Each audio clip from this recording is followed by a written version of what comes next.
This is Finessing Hollywood, presented by Calming Productions. I'm Ben Taylor. This is Isaiah Taylor. We are not related.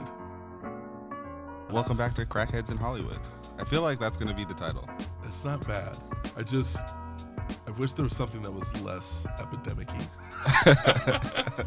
less heartbreaking. Well, you know what, though? It is actually an epidemic. I mean, think about how many people are out here trying to make it. And doing it wrong. It's an epidemic. It's bad. Yeah. We have a serious problem. Just the city is crippled with dreamers. Yo, what's the percentage on the bad scripts out there? It's 90% of the scripts out. 95. Yeah, it's wild. Yeah. That means either you're not listening to people say your shit, or there's a lot of enablers. I don't know, but yeah, it's kind of an epidemic. Yeah. Man, that's do people do enough research to know that most of the scripts are garbage, or that most people don't make it, or are they just coming out? Well, I mean, you got to think about it, right? A lot of people aren't out here making it with a script, so there's that. That's part of the epidemic. That's interesting. Because not everyone has a script, but everyone has a dream, a different kind of dream.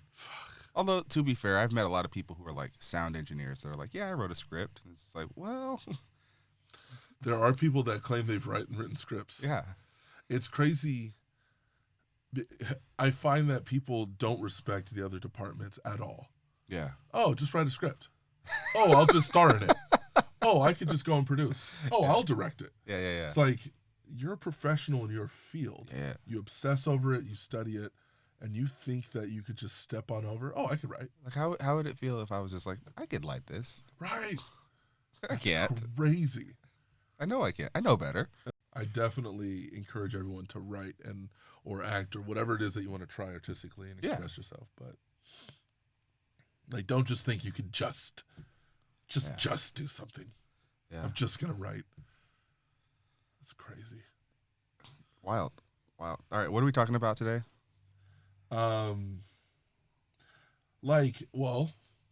Here we got 95% scripts are garbage. Yeah. Most people that pitch a show don't get it greenlit. Mm-hmm. Most movies don't get seen. I think it's something I don't know, it might be 3,000 movies get made a year, I think, or something crazy. And 1,000 actually get any kind of splash. And if you really break it down, how many 10 get nominated for Oscars, so maybe 30 on the short list. So maybe 100 movies a year. I don't know. Good. It's just crazy. Yeah. And it's the odds are just not in your favor. Statistically speaking. No. For any, it's worse odds than the Hunger Games, honestly. Yeah. I would rather be out there with Katniss Everdeen. Listen, bro. Shooting my arrow. Shooting my shot. This isn't that kind of podcast, though. So.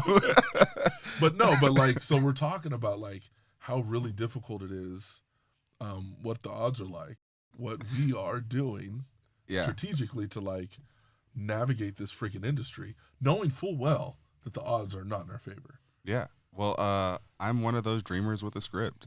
Mm-hmm. I'm a writer, and I gotta say it's hard. Sometimes I feel weird telling people that I'm a writer when I haven't written. Right. They're like, oh, where have you worked? And then I tell them where I've worked, and they're like, oh, those are cool credits. I'm like, yeah, well, I'm not the writer on that show. I don't know. Yeah. Then I start to tell them about the indie stuff, and they're just like, cool. Yeah. Good luck with that. Oh, good. Oh, that's cool. Good luck. Yeah. Wow, great. How do you do that with no money? It's hard. Yeah, because you also. You're very much focused on episodic, right? Series. Yeah. I mean, the goal has always been, since I moved out, I should say, writing for TV, creating my own TV show someday, and being a showrunner. And whatever I need to do to get there, I am going to try. I've tried the fellowships and the competitions. I don't think that path is for me. I gave it a shot. Currently, I'm going the assistant route. Currently an executive assistant at Family Guy. And so trying to see what that path might lead, the connections that I can get just from actually like being in the space with the writers. So far it's been very fruitful. I've got great relationships with all of the writers and showrunners on my show, as well as relationships on several other animated shows on the network. And, even relationships with some of the studio execs that I've developed over the year. It's interesting you mentioned like fellowships and stuff like that. Didn't work out, so I'm assuming that means you failed. like you, whatever you wrote or whatever didn't you submitted, even place. Not a second round. Nothing. And so now you're in a place where you're working and talking to writers and showrunners. Have you gotten any better feedback? Any like similar feedback? Worse? This is the thing, and this is where I've just completely given up on the fellowships. Again, I think it's a great way for people to break in, especially if you aren't here in LA meeting people. Showrunners that have read my scripts think that they're good, think that they're funny. They have said that I am a good writer. I didn't get past second rounds of competitions.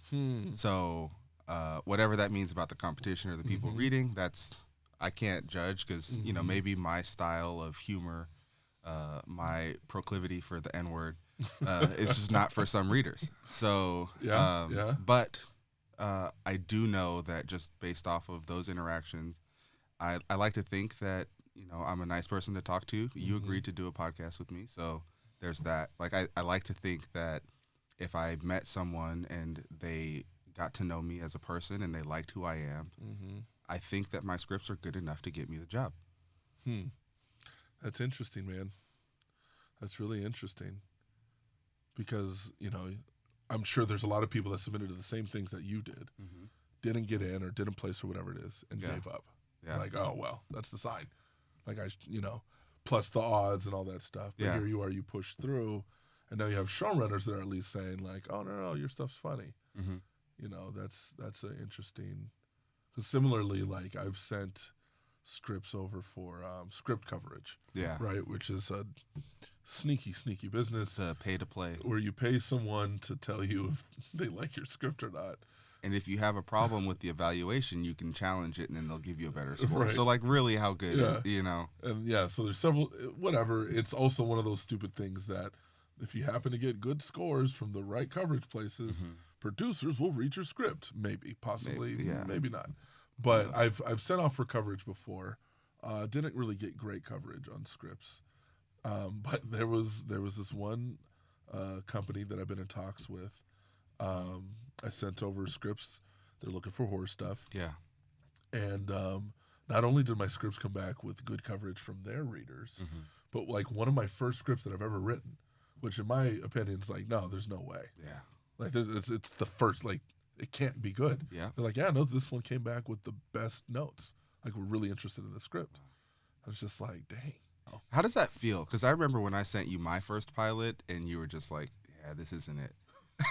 So like I know that like clearly my first thing is not as good as I thought it was. Or it's like, did whoever did the coverage for that production company, do they just really like my style?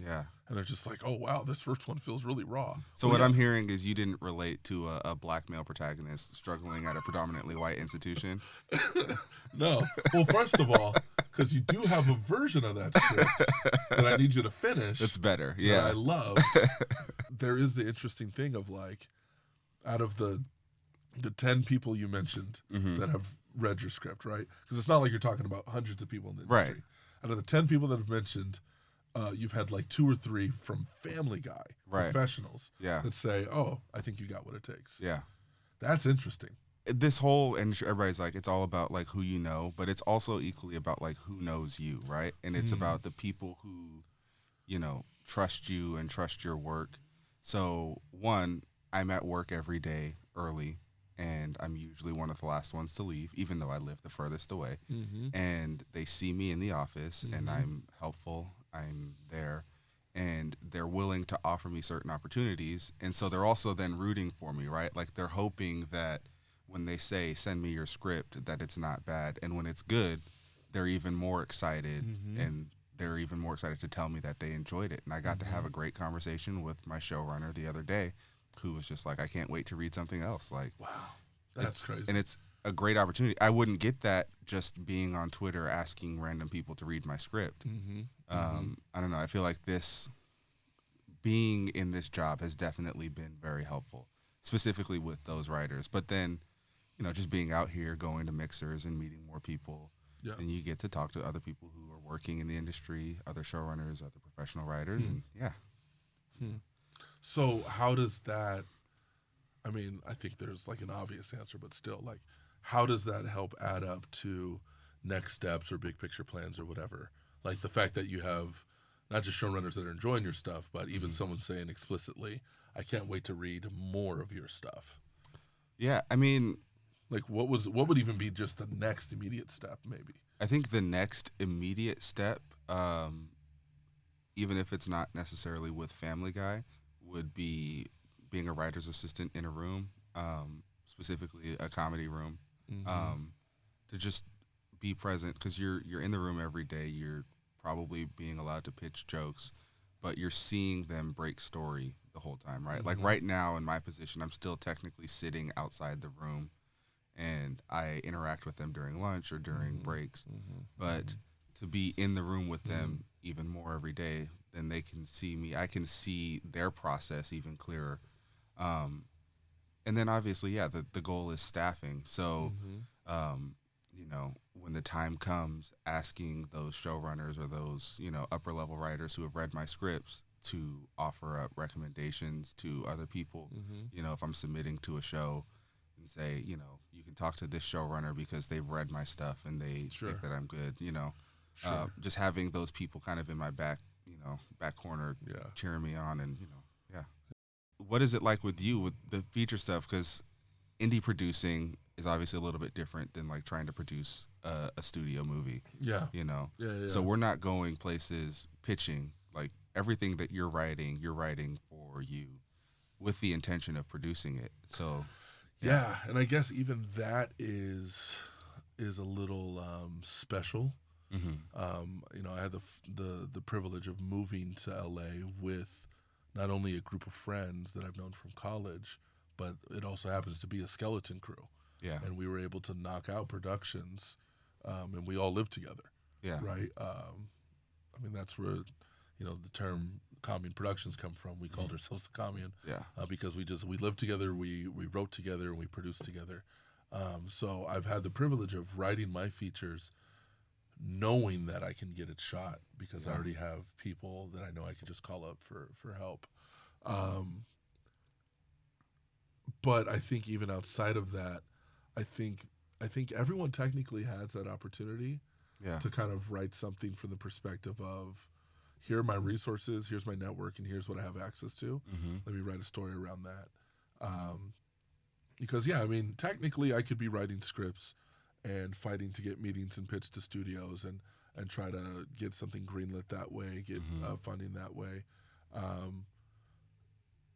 I don't like the numbers. I don't like the odds on that. Yeah. I don't like the fact that, someone might be cranky that day, or I might remind someone of an ex-boyfriend or something.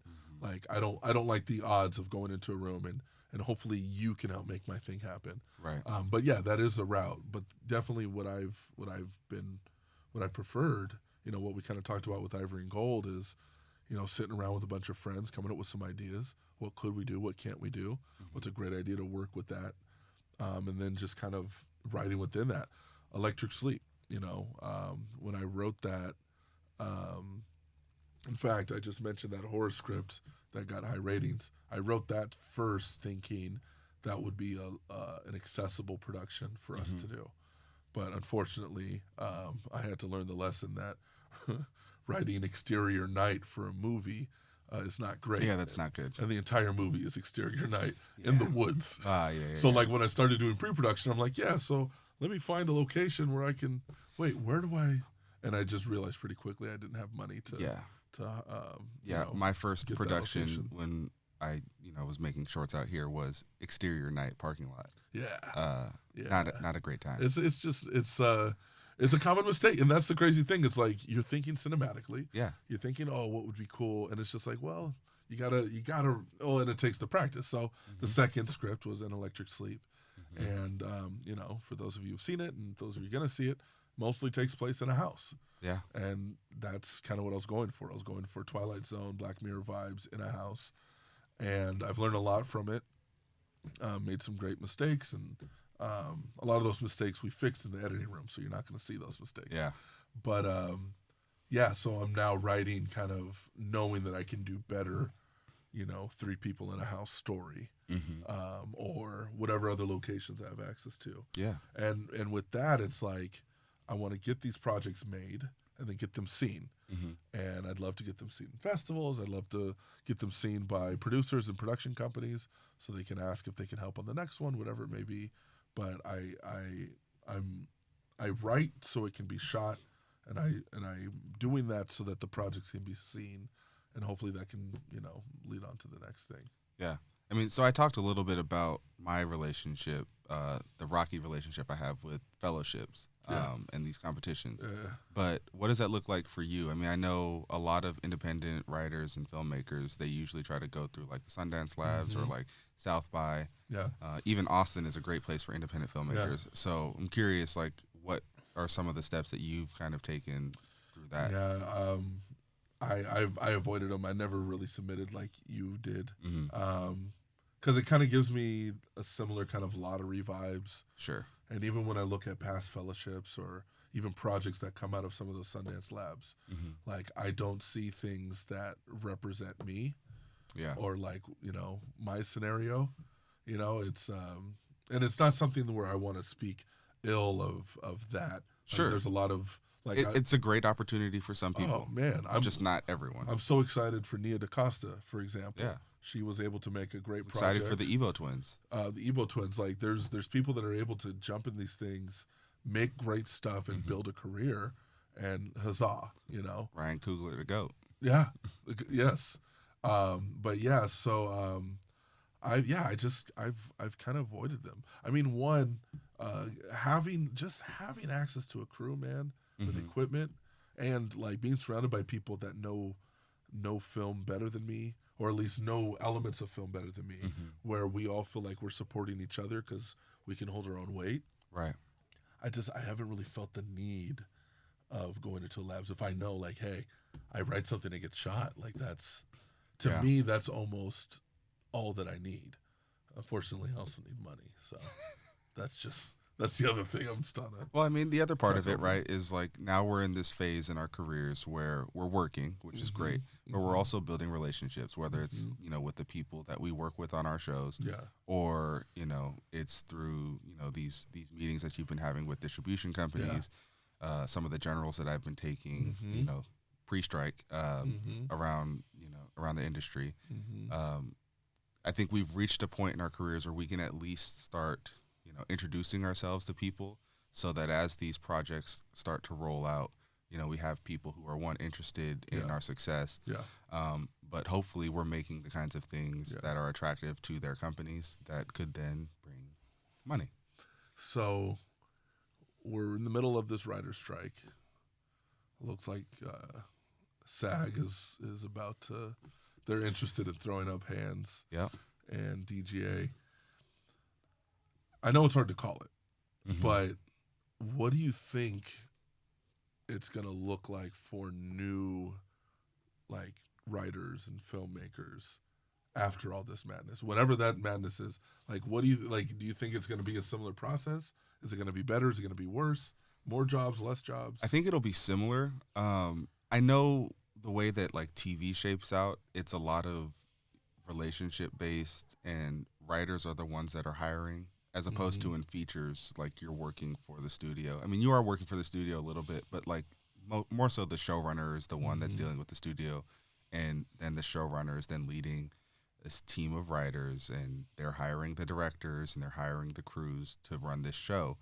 And so I think all that I'm hoping that comes out of this in the end will mean better job security and stability for writers. And all the stuff that they're fighting for with feature writers as well. I think that, you know, ultimately it's just going to lead to a better work experience for the writers. And then I hope that, you know, SAG, I hope the DGA gets everything that they want, as they should. Everybody it deserves what they're asking for and then some.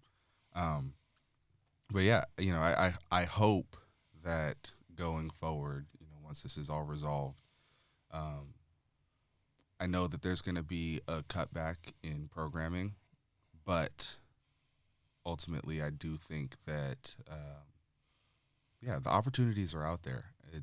I was listening to another podcast a little bit earlier, and industry veteran, he's been working in TV for 30 plus years, just talked about how you need luck, you need to have talent, and you need to have people who know and trust you. Mm-hmm. And usually, you only need one of the three. If you have two of the three, you should be good. And if you have all three of those things, then you should be able to build a pretty strong career. Right. And so, I'm hoping to keep building up those notches. Yeah. Now I'm just waiting to get lucky. Yeah. Yeah. No, that's interesting. You talked about that before. It's not just who you know, but who knows you. Yeah. How important is it for writers? Yeah, let's leave filmmakers out of it. Let's talk about writers because they're the weird reclusive. How important is it for writers to not only be in LA, but to also network, or is it not important at all? I think for TV, it's so important. It's almost a requirement. I know that the pandemic kind of offered opportunity for people to be working remotely, but I know that is probably likely not going to be the case going forward. Especially after all of the things that have been discussed with this strike and, the different mandates, like, from different corporations like Disney, requiring people to be in the office a certain number of days a week. That's going to be one of those things that really, specifies, and most TV writers like working in person anyways. So I think that's just going to end up changing. Our room was currently hybrid. But it's probably going to still end up being more in person than not. So, yeah, I don't know. I feel like that's the one thing. As far as features go, you have to be in town to pitch, unless you're writing on spec and you have a great agent that's going to sell your material. But I'm not banking on that. Well, yeah, I mean, it takes so much work, winning some of these fellowships, whatever, to even get an agent to sniff your way. And then you talk about the idea of talent, too. Like, but no, it's interesting because we're living in this world where outside of the strike stuff, Tyler Perry building what he's building in Atlanta, people try to make an argument or a case for like, oh, I can go to Atlanta. Obviously, New York has always been a place for entertainment and film and TV business. Yeah. And I think there are good jobs in those places as far as working in production. Or if you want to get into acting, there are definitely other hubs that are, around the country and around the world. A lot of productions taking place in Wilmington, a lot in New York. Obviously, Atlanta is a hub. There's some productions popping up in Texas. Vancouver is a major hotspot for a lot of productions. Toronto as well. Yeah. And so those are great. But for writing, all of the writing is happening in LA. Right. And then maybe New York. And that's kind of what I've always felt was, even for filmmakers, is sure, technically you can be, to use Ohio again, you can be out there and you can make something and get it out there into the rest of the world, but you're still missing out on a lot of the networking. Yeah. Right? Like sometimes you're going to meet your distributor just by going to someone's birthday party, right? Or, I know like for you and I, getting into the animation world, it was because we've known each other, right? Yeah. Like you were able to put me down as a reference for something. Yeah. And you were able to reference me as well. Yeah. And it was perfect. Like it was kind of the perfect setup. Somehow we finessed that, man. I still to this day. It was a perfect finesse. But if you think about it, I would have been able to recommend you if I wasn't at Riverside Studios. Right. And I wouldn't have even known that there was this indie nonprofit film studio in Riverside trying to do some black stuff for me to even bring you on if I wasn't out here, right? Because again, I was in Ohio at the time. So that idea of the importance of being in LA and networking, it's like, it's kind of hard to tell someone to uproot your life and move, but it's also like, well, I mean, sure, you can stay where you are, but like, I'm hanging out with, so-and-so who just wrote this episode for this show. Yeah. No, I mean, I was even gonna say, like, it seems like we might have pulled off a finesse to get these jobs, but one, clearly it's worked out because we're both in positions where people are looking at us to help lead our departments. Mm-hmm. You know, Mm-hmm. it's not like we went in and we were, vastly unprepared for the Right. roles that we were given. Right. If anything, we might have been a little bit overqualified. We just didn't have the right person to Mm-hmm. vouch for us. Mm-hmm. And as soon as we got in, we were able to make it happen. Or Yeah. even just the like actual like years of experience or whatever kind of experience to warrant a bigger position than just starting out, and that's that's the interesting thing too is for people that are afraid to just come out here and just step into it, there are PA jobs everywhere, and you just don't need experience. You simply need to show up on time, get the job done, don't be a piece of crap, and you're going to get called again for the next job if it's contract, or you're going to get recommended for a show and be set for a year plus. There's so much PA work. And in speaking about the animation world, which you and I are very new to, it's definitely the kind of world where it's really small. I'm working on King of the Hill, and a lot of my coworkers in the different departments, they're coming from Rick and Morty, and they're coming from Family Guy and American Dad, and they're coming from Disney, and they're people are coming from all these other shows, which goes to tell you it's like now that I'm networking and hanging out and talking to these people, if King of the Hill doesn't get another season renewed, I'm probably going to be okay by way of being recommended for another show. Yeah.